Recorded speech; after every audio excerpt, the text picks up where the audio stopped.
Hello, my dear learners. Welcome back to my YouTube channel. Today we are going to start the new big topic, that is recording of business transaction. हम ये जो दोनों topic है इससे पहले वाले introduction to accounting and theory base of accounting, ये सारा हम कंप्लीट कर चुके हैं। आज से हम स्टार्ट करने वाले हैं recording of business transaction. I hope your preparation is going well for KVS PGT commerce. चलिए स्टार्ट करते हैं एक नया टॉपिक जो आज मैं इस वीडियो में आपको एक्सप्लेन करूँगी। वाउचर एंड ट्रांजैक्शन में जो सोर्स डॉक्यूमेंट एंड वाउचर्स, ये वाला टॉपिक मैं आपको एक्सप्लेन करने वाली हूँ।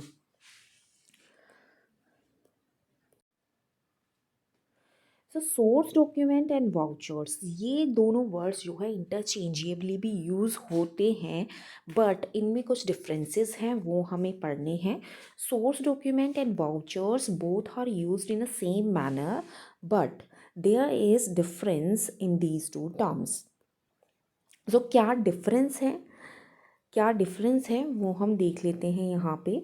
सोर्स डॉक्यूमेंट्स क्या होते हैं? A document which provides evidence of the transaction. Okay, जो हम बिजनेस ट्रांजेक्शन्स होती हैं, तो बिजनेस ट्रांजेक्शन से रिलेटेड कुछ डॉक्यूमेंट्स होते हैं, वो एज उसका ट्रांजेक्शन का एविडेंस हमें प्रोवाइड करते हैं, that is called source documents. For example, cash memo, invoice, sales bill, pay in slip, cheque, salary slip. Okay, and it is generated automatically. Okay, जो कुछ भी ट्रांजेक्शन होती है तो बिल आपके जनरेट हो जाते हैं। Okay, this is source document. Voucher क्या होता है?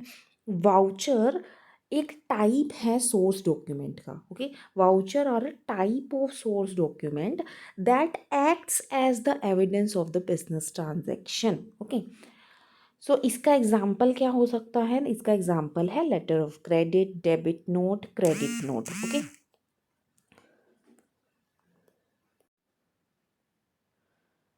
एट टाइम्स, अच्छा होता क्या है कि कभी कभी क्या होता है, हमारे कुछ ऐसी ट्रांजैक्शंस होती हैं जिनके हमारे पास कोई भी ऑटोमेटिकली जनरेट होने वाले बिल्स नहीं होते। ओके, उसमें उन चीज़ों में उस कंडीशन में हम क्या कर सकते हैं कि हम एक वाउचर प्रिपेयर कर लेते हैं। ओके, जैसे कोई पेटी एक्सपेंसेस होते हैं, ट्रांजैक्शंस पेटी एक्सपेंसेस जो छोटे मोटे खर्चे होते हैं हमारे, उनके लिए, जैसे फॉर एग्जांपल हम कोई खाने पीने का सामान ले आए या कोई ऑटो चार्जेस हमारे हो गए, तो ऑटो वाला हमें बिल तो जनरेट करके देगा नहीं, तो हम क्या करते हैं, हम अपना ही खुद का फॉर्मेट बना लेते हैं जिसको हम वाउचर बोल देते हैं, और उस वाउचर के अकॉर्डिंग हम बिल जनरेट कर लेते हैं। ओके,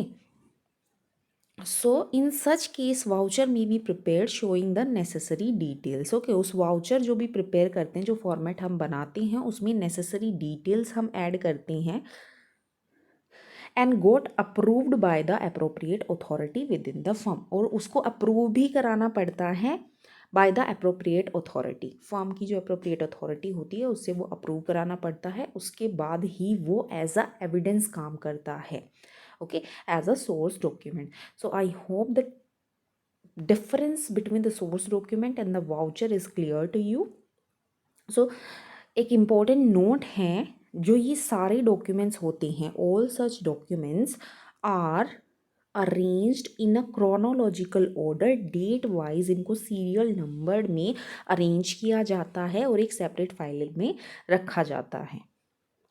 चलिए देख लेते हैं एक फॉर्मेट है वाउचर का, तो उसमें क्या क्या इंपॉर्टेंट चीज़ें लिखी जाती हैं वाउचर में। This is not a fixed format. Okay, ये एक फॉर्मेट मैंने लिया है NCERT की बुक में से। हर एक जो बिज़नेस है वो अपना फॉर्मेट प्रिपेयर कर सकता है वाउचर का। इसमें क्या क्या इंक्लूड है? Transaction voucher heading, name of the firm, voucher number add करेंगे, डेट ऐड करेंगे, debit account, credit account, amount add करेंगे, फिर नरेशन लिखेंगे। ओके, तो authorised by and prepared by. Okay, authority के साइन होना इसमें, अथॉरिटी का नेम एंड सिग्नेचर, और it has to be approved by the authority of the firm. Okay, So these are the main things which are to be included in the voucher format. So I hope this topic is clear to you. So best of luck for your KVS PGT commerce preparation, or any of the PGT commerce exam you are preparing. Keep learning, keep going. Thank you.